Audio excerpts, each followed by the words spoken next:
Question number 28 है, इसे solve करने का ट्राई करता हूँ। दो सीक्वेंस दे रखी है हमारे पास, सीक्वेंस 1 और सीक्वेंस 2।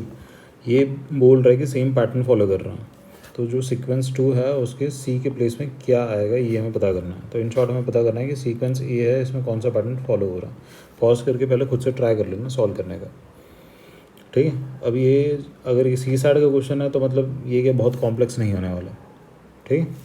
तो यहाँ पे पैटर्न हम देखते हैं, तो यहाँ पे क्या हो रहा है, 8 से 4 हो रहा है, फिर 4 से 6 हो रहा है। तो 8 से 4 में डिक्रीज़ हो गया, उसके बाद 4 से 6 में बढ़ गया, फिर 6 से 15 में बढ़ गया, 15 से 52.5 में बढ़ गया, और उसका 237। तो ये बढ़ता जा रहा है और थोड़ा ज़्यादा तेज़ी से बढ़ता जा रहा है। तो इसमें अगर हम पैटर्न देखें तो 8 से 4, 8 से 4 ये कब होगा, 8 से 4 ये तब होगा जब 8 इंटू हम कर लेंगे हाफ, सपोज कर लो, ठीक है। तो ये हो गया आपका 4।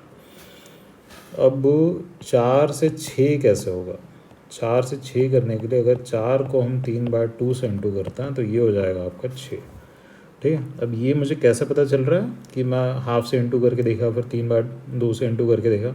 आप जितने ज़्यादा क्वेश्चंस करोगे ना उतना आपको ज़्यादा आइडिया लग जाता है।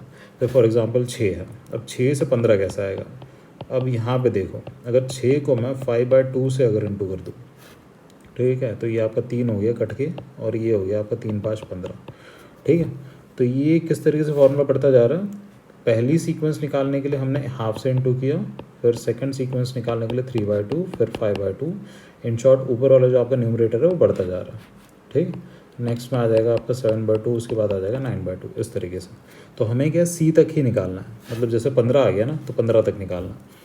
अब 15 लाने के लिए मतलब ये 15 का जो करस्पॉन्डिंग डिजिट है यहाँ पे नीचे सी, अब सी की वैल्यू कितनी होगी, तो 5 के साथ में सी में पैटर्न को फॉलो करके देखता हूँ, ठीक है। तो पहला है हमारे यहाँ पे 5, तो 5 को हम हाफ से इंटू करेंगे तो ये हो जाएगा आपका 2.5, ठीक है।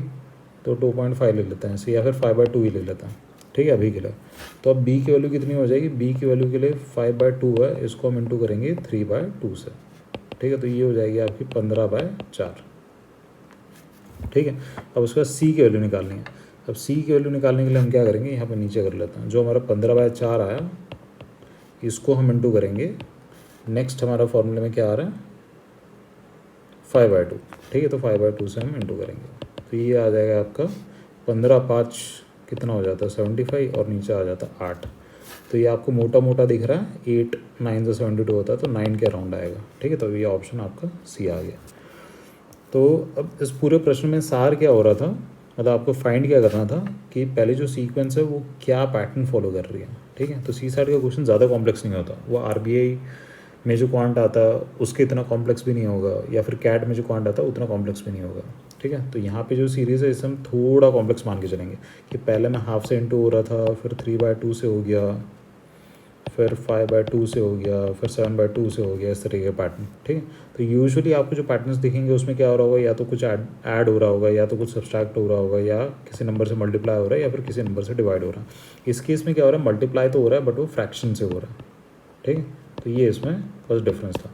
तो अब आपको अगर कोई और प्रश्न अगर ऐसा दिखता है जिसमें क्या हो रहा है कि एक नंबर जैसे छोटा हो गया, उसके बाद अगर शायद दूसरा नंबर भी छोटा हो जाता और उसके बाद अगर नंबर्स बढ़ते, तो आपको आइडिया लग जाता कि यहाँ पे कुछ इंटू तो हो रहा है बट फ्रैक्शन से हो रहा है, ठीक है। तो आई होप ये वाला क्वेश्चन क्लियर है।